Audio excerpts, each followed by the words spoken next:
शतरुद्र संहिता शिव पुराण। ओम नमः शिवाय। शतरुद्र संहिता 26वां अध्याय। वैश्यनाथ अवतार वर्णन। नंदीश्वर बोले, हे मुनीश्वर, पूर्व समय में नंदी नामक गांव में महानंदा नाम की एक वेश्या रहती थी।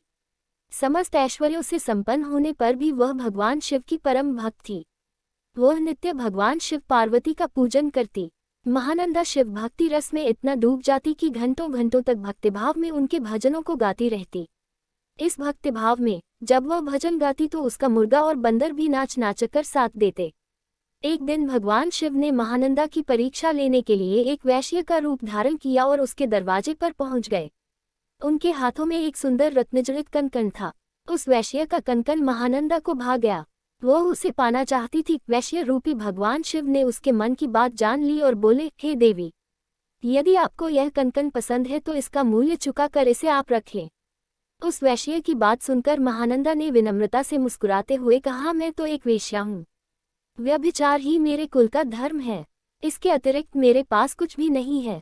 यदि आप मुझे यह कंकण देंगे तो मैं 3 दिन तक आपकी पत्नी बनकर आपके साथ निवास करूंगी। देवी महानंदा के प्रस्ताव को सुनकर वह वैश्य तैयार हो गया और कहने लगा कि सूर्य और चंद्रमा इस बात के प्रमाण हैं। अब तुम मेरे हृदय पर हाथ रखकर 3 बार यह कहो कि तुम 3 दिन तक मेरे साथ मेरी पत्नी बनकर रहोगी। महानंदा ने वैश्य के कहे अनुसार वचनों को दोहरा दिया। तत्पश्चात वैश्य ने वह सुंदर रत्नजड़ित कंकण महानंदा के हाथ में दिया और बोला, हे कांते, भगवान शिव का यह रत्नजड़ित शिवलिंग मुझे अपने प्राणों से भी प्यारा है, इसलिए तुम इसकी सदैव रक्षा करना। महानंदा ने वैश्य द्वारा दिया गया वह शिवलिंग अपने माथे पर लगाया और हर हाल में उसकी रक्षा करने का आश्वासन वैश्य को दिया तथा ले जाकर अपने नाटक मंडप में रख दिया। रात में जब सब सो गए तब उस नाटक मंडप में आग लग गई। वह धू धू कर जलने लगा। महानंदा ने अपने बंदर और मुर्गे को तो बचा लिया, परंतु भगवान शिव के रत्नजड़ित सुंदर लिंग को, जो वैश्य ने उसे संभाल कर रखने के लिए दिया था, न बचा सकी। वह आग में जलकर नष्ट हो गया था। यह देखकर वह वैश्य और महानंदा बहुत दुखी हुए। उस वैश्य ने कहा, हे नंदे, यह शिवलिंग मुझे अपने प्राणों से भी अधिक प्रिय था। जब शिवलिंग जल गया तो मैं अब क्या करूंगा। महानंदा के बहुत समझाने पर भी वैश्य नहीं माना और उसने अपने शरीर को अग्नि की भेंट कर दिया। यह देखकर महानंदा को बहुत दुख हुआ कि मेरी असावधानी के कारण उस वैश्य के प्राण चले गए। मेरे ही कारण एक परम शिव भक्त मर गया। यह सोच सोचकर नंदा पागल हुई जा रही थी। उसे याद आया कि उसने वैश्य से 3 दिन तक उसके साथ रहने का वचन दिया था। तब महानंदा ने अपना सारा धन, रत्न, आभूषण आदि सभी बहुमूल्य वस्तुएं आदि प्रसन्नता से ब्राह्मणों को दान कर दिए और स्वयं उस वैश्य की चिताग्नि में कूदने लगी। परंतु इससे पहले कि महानंदा उस अग्नि में प्रवेश करती वहां भगवान शिव प्रकट हो गए। भगवान शिव को साक्षात अपने सामने पाकर नंदा स्तब्ध रह गई और एकटक उन्हें देखने लगी। उसकी आंखों से आंसू बहने लगे। कुछ क्षण पश्चात जैसे ही उसे ध्यान आया, उसने भगवान शिव के चरण पकड़ लिए और उनकी स्तुति करने लगी। तब प्रसन्न होकर महादेव जी बोले, नंदा, मैं तुम्हारी सत्यता, धर्म, धैर्य और निश्चल भक्ति भावना से बहुत प्रसन्न हूँ। मैंने ही वैश्य रूप धारण करके तुम्हारी परीक्षा ली थी, जिसमें तुम सफल हुई। मांगो, क्या मांगना चाहती हो। तब महानंदा बोली, भगवान, मैं और मेरे सभी साथी आपके दर्शनों से ही धन्य हो गए। इससे अधिक हमें कुछ नहीं चाहिए। हाँ, यदि फिर भी आप देना चाहते हैं तो अपने चरणों में थोड़ा सा स्थान दे दीजिए। यह सुनकर शिवजी ने प्रसन्नतापूर्वक महानंदा को शिवलोक भेज दिया। 27वां अध्याय। द्विजेश्वर अवतार। नंदीश्वर बोले, हे तात, भद्रायु राजा, जिस पर भगवान शिव ने ऋषभ रूप में कृपा की थी, की परीक्षा लेने के लिए ही भगवान शिव ने द्विजेश्वर अवतार धारण किया था। ऋषभ के प्रभाव से अपने शत्रुओं पर विजय पाकर भद्रायु सिंहासन पर आरूढ़ हुए। उन्होंने राजा चंद्रागन की पुत्री सीमंतिनी से विवाह किया। एक समय राजा भद्रायु बसंत ऋतु में अपनी पत्नी सीमंतिनी के साथ वन विहार करने गए। तब भगवान शिव पार्वती उस दंपति की धर्म निष्ठा की परीक्षा लेने हेतु उस वन में पहुंचे। महान लीलाधारी भगवान शिव और पार्वती जी ने ब्राह्मण ब्राह्मणी का रूप धारण किया और अपनी माया से रचित सिंह से भयभीत होते हुए राजा भद्रायु की शरण में गए और उनसे अपनी प्राण रक्षा करने हेतु प्रार्थना करने लगे। उस ब्राह्मण दंपति की रक्षा हेतु राजा भद्रायु ने तुरंत धनुष बाण उठा लिया और बाणों से उसे घायल करना चाहा, परंतु उस सिंह पर कोई प्रभाव न पड़ा। उसने झपटकर ब्राह्मणी को पकड़ लिया। वह बहुत चीखी, चिल्लाई, परंतु सिंह ब्राह्मणी को बलपूर्वक घसीटता हुआ भाग गया। अपनी पत्नी को सिंह द्वारा ले जाए जाने पर ब्राह्मण बहुत दुखी हुआ और रोने लगा और राजा भद्रायु से बोला, हे राजन, आपके बड़े बड़े आयुध कहाँ हैं। तुम्हारे पराक्रम का क्या फल है? क्या आप जंगली जानवरों के आघातों से भी दुखियों की रक्षा नहीं कर सकते? दीन दुखियों की रक्षा करना राजा का परम धर्म होता है। फिर आपने अपने क्षत्रिय धर्म का पालन क्यों नहीं किया? आपने अपने कुल का धर्म ही नष्ट कर दिया है। जो दुखी और शरणागतों की रक्षा नहीं कर सकता, उसे जीने का कोई अधिकार नहीं है। कृपण, अनाथ और दीन दुखी की रक्षा करने में असमर्थ मनुष्य को जहर खा लेना चाहिए या अग्नि में जल जाना चाहिए। उस ब्राह्मण द्वारा कही गई बातें सुनकर राजा भद्रायु को बहुत दुख हुआ। वह अपने दुर्भाग्य को याद करके शोक में डूब गया। उसने सोचा कि आज मेरा सारा पौरुष नष्ट हो गया। आज मैं एक असहाय ब्राह्मणी की रक्षा नहीं कर सका, इसलिए मुझे घोर पाप लगेगा। मेरे कारण ब्राह्मण भी शोकाकुल हो गया है। उसकी स्त्री को भी सिंह ले गया है। पता नहीं उसने उसका क्या किया होगा। मुझे अपने पापों को कम करने के लिए इस ब्राह्मण देवता को प्रसन्न करना होगा। यह सोचकर राजा भद्रायु उस ब्राह्मण के चरणों में गिर पड़े और बोले, हे ब्राह्मण, मुझे क्षमा कर दीजिए, मैं आपकी पत्नी की रक्षा नहीं कर सका। मैं अपना राजपाट सब आपके चरणों में न्योछावर करता हूँ। यह सुनकर वह ब्राह्मण बोला, भला मैं ठहरा भिक्षा मांगने वाला एक ब्राह्मण, मैं तुम्हारे राजपाट का क्या करूँगा? इसलिए यदि तुम वाकई मुझे कुछ देना चाहते हो तो अपनी पत्नी मुझे दान में दे दो। ब्राह्मण की बात सुनकर राजा भद्रायु ने कहा, ब्राह्मण, पराई स्त्री का उपभोग तो महापाप है, उसका प्रायश्चित भी नहीं हो सकता। तब ब्राह्मण ने कहा कि राजन, मैं तो बड़े से बड़े पाप में को अपनी तपस्या से पल भर में नष्ट कर सकता हूँ। तब भद्रायु ने सोचा कि मुझे ब्राह्मण को अपनी स्त्री दान करके शीघ्र ही अग्नि में प्रवेश कर जाना चाहिए। तत्पश्चात राजा भद्रायु ने अपनी पत्नी उस ब्राह्मण को सौंप दी। उसके बाद उन्होंने अग्नि प्रज्वलित की और स्नान कर देवताओं को प्रणाम करने के पश्चात उस अग्नि की 3 बार परिक्रमा की। फिर त्रिलोकीनाथ के भगवान शिव का ध्यान करने लगे और उन्हीं का स्मरण करते हुए जैसे ही वे अग्नि में प्रवेश करने लगे, वैसे ही द्विजेश्वर रूपधारी भगवान शिव वहां प्रकट हो गए। भगवान शिव के 5 मुख, 3 नेत्र, पिनाक और चंद्रकलाधारी सुंदर स्वरूप, जो कि करोड़ों सूर्यों के समान प्रकाशित था, देखकर राजा भद्रायु आनंदमग्न हो उठे। उन्होंने दोनों हाथ जोड़कर शिवजी को प्रणाम किया और उनकी स्तुति करने लगे। राजा भद्रायु की स्तुति सुनकर भगवान शिव पार्वती बोले, हे भद्रायु, तुम्हारी शिव भक्ति से मैं बहुत प्रसन्न हूँ। तुमने सदा मेरा भक्तिभाव से पूजन किया है, अतः तुम अपनी पत्नी सहित मुझसे वर मांगो। आज मैं तुम्हारी मनोवांछित अभीष्ट वस्तु प्रदान करूंगा। मैंने ही तुम्हारी परीक्षा लेने हेतु ब्राह्मण का रूप धारण किया था। ब्राह्मणी के रूप में स्वयं देवी पार्वती थी और वह सिंह मायावी था। तुम अपनी परीक्षा में सफल हुए हो राजन। कहो, क्या चाहते हो? भगवान शिव के ये उत्तम वचन सुनकर राजा भद्रायु बोले, हे देवाधिदेव भगवान शिव, आप सबके परमेश्वर हैं। आपके स्वरूप के साक्षात दर्शन पाकर मैं धन्य हो गया हूँ। मैं सकुटुंब आपके श्री चरणों की भक्ति करना चाहता हूँ। मैं, मेरी रानी, मेरे माता पिता आपके सेवक बनकर आपके श्री चरणों में रहें। रानी कीर्तिमालिनी ने भी अपने माता पिता के लिए भगवान शिव का लोक मांगा। दोनों को वरदान देकर महादेव जी पार्वती जी सहित अंतर्धान हो गए। राजा रानी अपने नगर लौट आए। फिर 10,000 वर्षों तक राज्य करने के पश्चात वे दोनों भगवान शिव के धाम को गए। इस परम पवित्र पापनाशक कथा को जो कोई सुनता अथवा पढ़ता है, उसे इस लोक में सब भोग ऐश्वर्य प्राप्त होते हैं तथा अंत में भगवान शिव के लोक को जाता है। 28वां अध्याय। यतिनाथ स्वरूप अवतार। नंदीश्वर बोले, हे मुनीश्वर, अर्बुदाचल पर्वत के पास भीलवंशोत्पन्न आहुक नाम का एक भील रहता था। उसकी पत्नी का नाम आहुका था। वह बहुत पतिव्रता थी। वे दोनों पति पत्नी भगवान शिव के परम भक्त थे। एक दिन वह शिवभक्त भील भोजन की तलाश में बहुत दूर निकल गया। संध्या के समय भगवान शिव सन्यासी का रूप धारण करके उसकी परीक्षा लेने आए। वह भील भी शिकार से घर लौट आया था। तब यतिरूप में शिवजी उनके घर पहुंचे। भील ने उनका विधिपूर्वक पूजन किया। इस पर यतिनाथ बोले, हे भील, मैं रास्ते से भटक गया हूँ और आसपास जाने का मार्ग भी नहीं पता चल रहा है, क्योंकि शाम हो चुकी है। अतएव आप मुझे रात्रि के लिए आश्रय दीजिए। सुबह होते ही मैं यहाँ से चला जाऊंगा। यतिनाथ के वचन सुनकर वह भील बोला, स्वामी, मेरे घर में तो बहुत थोड़ा सा स्थान है, आप यहाँ कैसे रह पाएंगे? भील की बात सुनकर वह चलने लगे। तभी भीलनी ने भील से कहा, स्वामी, ये मुनि हमारे अतिथि हैं। अतिथि तो भगवान का रूप होता है, इसलिए आप इन्हें यहीं रहने दीजिए। आप दोनों घर में रहना और मैं बाहर रह जाऊंगी।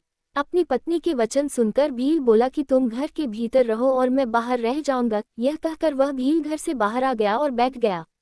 प्रातःकाल जब वह सन्यासी और भीलनी घर से बाहर निकले तो उन्हें पता चला कि भील को जंगली पशुओं ने खा लिया है। यह देखकर वे दोनों बहुत दुखी हुए। तब वह सन्यासी बोला कि मेरी वजह से तुम्हारे पति की मृत्यु हो गई है।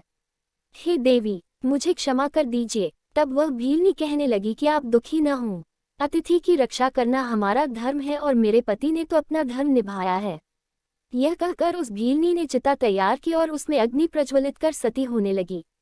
उसी क्षण भगवान शिव वहां प्रकट हो गए और बोले, तुम धन्य हो, मैं तुम पर प्रसन्न हूँ। तुम अपनी इच्छानुसार वर मांगो, मैं तुम्हारी इच्छा अवश्य पूरी करूंगा। देवाधिदेव महादेव जी को इस प्रकार सामने पाकर भीलनी बहुत प्रसन्न हुई और शिवजी की स्तुति करने लगी। बहुत कहने पर जब भीलनी ने कुछ नहीं मांगा, तब भगवान शिव बोले, अगले जन्म में मैं हंस रूप में प्रकट होऊंगा। तुम विदर्भ नगर में भीमराज की पुत्री दमयंती के रूप में जन्म लोगी। उस समय यह भील निषाद देश का राजपुत्र होगा। उसके पिता वीरसेन होंगे और उस जन्म में उसका नाम नल होगा। तब हंस रूप में मैं तुम दोनों अर्थात नल दमयंती का मिलन कराऊंगा। उस समय तुम समस्त राजभोग भोगने के पश्चात मोक्ष को प्राप्त होगे। यह कहकर भगवान शिव वहीं लिंग रूप में स्थित हो गए। भील के धर्म के प्रति अचल रहने के कारण यह लिंग अचलेश नाम से जगत प्रसिद्ध हुआ। अगले जन्म में भील नल भीलनी दमयंती बने और भगवान यतिनाथ शिव ने हंस रूप में जन्म लिया और उनके पूर्व जन्म के पुण्य से प्रसन्न होकर उन्हें सुख प्रदान किया। 29वां अध्याय श्री कृष्ण दर्शन अवतार। नंदीश्वर बोले, हे सनत कुमार जी, इक्ष्वाकु वंश में श्राद्धदेव की 9वीं पीढ़ी में राजा नभग का जन्म हुआ और उनके पुत्र नाभाग हुए। नाभाग के पुत्र रूप में अम्बरीश का जन्म हुआ। वे परम विष्णु भक्त थे। अम्बरीश के पितामह नभग को स्वयं भगवान शिव ने ज्ञान दिया था। एक समय की बात है कि जब नभग गुरुकुल में शिक्षा ग्रहण करने गए हुए थे, उस समय उनके भाइयों ने राज्य का विभाजन कर लिया और नभग के भाग को भी हड़प कर अपने राज्य में मिला लिया। शिक्षा ग्रहण करने के पश्चात जब वे गुरुकुल से लौटे तो उन्होंने अपना भाग मांगा, परंतु उनके भाइयों ने कहा कि हमने तुम्हारा हिस्सा किया ही नहीं था। अब जो मांगना चाहते हो वह तुम पिताजी से मांगो। कुछ भी अपने भाइयों के स्वार्थी वचनों को सुनकर नभग को बहुत दुख हुआ।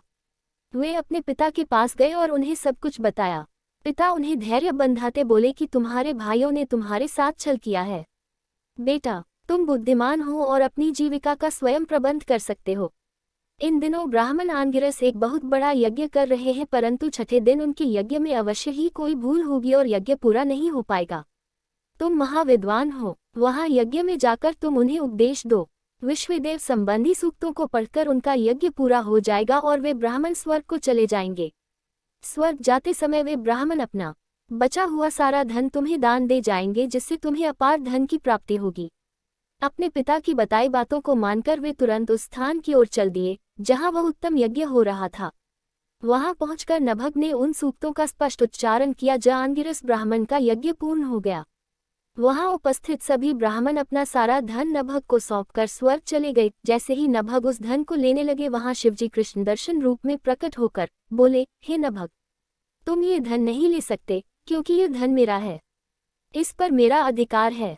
उत्तर देते हुए नभग बोले कि यह सारा धन ऋषि मुझे देकर गए हैं, इसलिए यह मेरा है। इस प्रकार उन दोनों में वाद विवाद आरंभ हो गया।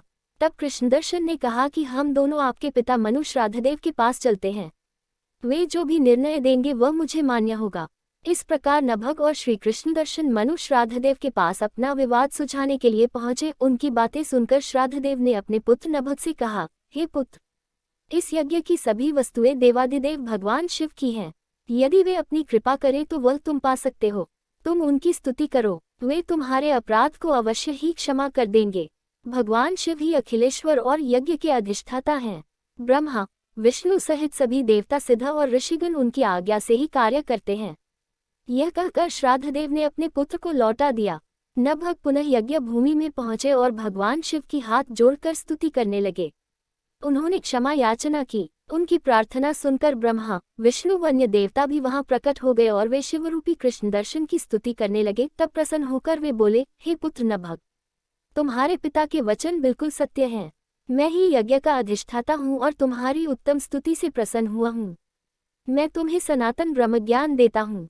तुम महाज्ञानी हो और सब अभीष्ट वस्तुओं को ग्रहण करो। यह कहकर भगवान शिव अंतर्धान हो गए। सब देवता भी उनके गुणों का गान करते हुए अपने अपने धाम को चले गए। श्राद्धदेव भी नभग के साथ अपने घर चले गए। इस लोक में अनेक सुखों को भोगकर मृत्यु के उपरांत वे शिवलोकवासी हुए। इस प्रकार मैंने भगवान शिव के कृष्ण दर्शन नामक अवतार का वर्णन किया। इसे सुनने अथवा पढ़ने से सभी प्रकार के लौकिक और पारलौकिक मनोवांछित फलों की प्राप्ति होती है। 30वां अध्याय। भगवान शिव का अवधूतेश्वर अवतार। नंदीश्वर बोले, हे ब्रह्मपुत्र, एक समय की बात है, देवगुरु बृहस्पति ने देवराज इंद्र और सब देवताओं को साथ लेकर त्रिलोकीनाथ देवाधिदेव भगवान शिव के दर्शन करने के लिए उनके धाम कैलाश पर्वत की ओर प्रस्थान किया। देवराज इंद्र की परीक्षा लेने के लिए महान लीलाधारी भगवान शिव ने भयंकर अवधूत का रूप धारण किया। अग्नि के तेज से प्रज्वलित विशालकाय वे पुरुष बीच रास्ते में ही विराजमान हो गए। बृहस्पति जी के साथ इंद्र व अन्य देवता अद्भुत विशालकाय आकार वाले पुरुष को अपने मार्ग में बैठा देखकर आश्चर्यचकित हो गए। इंद्रदेव क्रोधित हो उठे। वे भी भगवान शिव को नहीं पहचान सके। वे पूछने लगे, तुम कौन हो? तुम्हारा क्या नाम है और तुम कहाँ से आ रहे हो? मुझे जल्दी से बताओ। भगवान शिव क्या अपने स्थान पर ही विराजमान है या फिर कहीं गए हुए हैं? मैं देवगुरु व अन्य देवताओं के साथ कल्याणकारी परमेश्वर के दर्शनों के लिए यहाँ आया हूँ। उनकी ऐसी बातों और प्रश्नों को सुनकर भी अवधूत रूप धारण किए शिवजी ने कोई उत्तर नहीं दिया। देवराज ने दोबारा पूछा। शिवजी फिर भी चुप रहे। देवराज इंद्र के बार बार पूछने पर भी महायोगी शिवजी कुछ नहीं बोले। तब देवराज अपने ऐश्वर्य के घमंड के कारण क्रोधित हो उठे और जोर से चिल्लाते हुए बोले, ओ मूर्ख, मेरे बार बार पूछने पर भी तू कोई उत्तर क्यों नहीं देता है? अब मैं तुझे तेरी करनी का फल तू देता हूँ और तुझ पर अपने वज्र का प्रहार करता हूँ। देखता हूँ तुझे मुझसे आज कौन बचाता है। यह कहकर देवराज इंद्र ने अपने हाथ में वज्र उठा लिया और शिवजी पर प्रहार करने लगे। लेकिन भगवान शिव ने इंद्र को वहीं जड़ कर दिया। उनका हाथ अपने स्थान से हिल न सका। अब तो इंद्र क्रोध में अपना आपा खो बैठे। यह दृश्य देखकर देवगुरु बृहस्पति भगवान शिव को तुरंत पहचान गए। उन्होंने जान लिया कि देवराज को इस प्रकार उनके स्थान पर जड़ करने वाले स्वयं देवाधिदेव महादेव जी हैं। वे हाथ जोड़कर भगवान शिव की स्तुति करने लगे। फिर उन्होंने शिवजी से देवराज इंद्र के अपराध को क्षमा करने की प्रार्थना की। बृहस्पति जी बोले, भगवान, अपने नेत्र से निकली हुई ज्वाला से इंद्र की रक्षा करो, उसे जीवनदान दो। तब भगवान शिव बोले, क्रोध में निकली इस ज्वाला को मैं वापस नहीं ले सकता। शिवजी के इन वचनों को सुनकर बृहस्पति जी बोले कि आप इस ज्वाला को कहीं और स्थापित कर दीजिए। यह सुनकर शिवजी मुस्कुराए और बोले, हे देवगुरु, इंद्र की जीवन रक्षा करने के कारण आप जगत में जीव नाम से भी प्रसिद्ध होंगे। यह कहकर उन्होंने अपने नेत्र से निकली ज्वाला को हाथ में लेकर समुद्र में फेंक दिया। समुद्र में गिरते ही वह ज्वाला एक बालक के रूप में प्रकट हो गई। वह बालक सिंधुपुत्र जलंधर के नाम से विख्यात हुआ। भगवान शिव ने ही देवताओं के आग्रह पर उसका वध किया था। अवधूत रूप में ऐसी लीला करके शिवजी वहां से अंतर्धान हो गए और देवराज इंद्र, बृहस्पति जी व अन्य देवताओं के साथ प्रसन्नतापूर्वक घर को लौट आए।